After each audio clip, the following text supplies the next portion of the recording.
Dalam 2 bulan terakhir terjadi lonjakan pasien DBD di RSU Kabupaten Tangerang. Lonjakan ini terjadi mengingat wilayah Tangerang tengah memasuki musim pancaroba dengan intensitas curah hujan yang cukup tinggi. Berdasarkan data rumah sakit, sejak Januari hingga awal Maret tercatat telah ada 30 pasien yang didominasi oleh pasien dewasa sebanyak 21 pasien dan anak-anak sebanyak 9 pasien.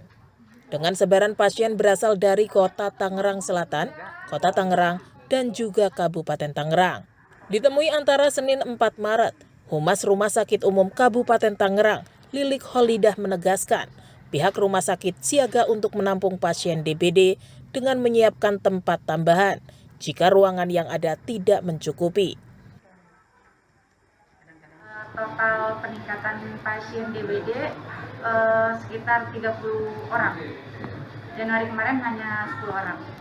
Tangerang Raya dari Tangsel, kota dan kabupaten. Insya Allah kami sudah siap. Ada berapa jumlah Bu kasus yang disediakan Bu? Untuk totalnya kita belum tahu karena kan fleksibilitas dari ruangan masing-masing aja. Masyarakat diminta untuk menjaga kebersihan lingkungan, khususnya untuk membersihkan lingkungan yang memiliki tempat penampungan air, sehingga tidak ada tempat bagi nyamuk Aedes aegypti penyebab DBD berkembang biak. Dari Kabupaten Tangerang, Banten, Agung Andika Indrawan, Kantor Berita Antara, mewartakan.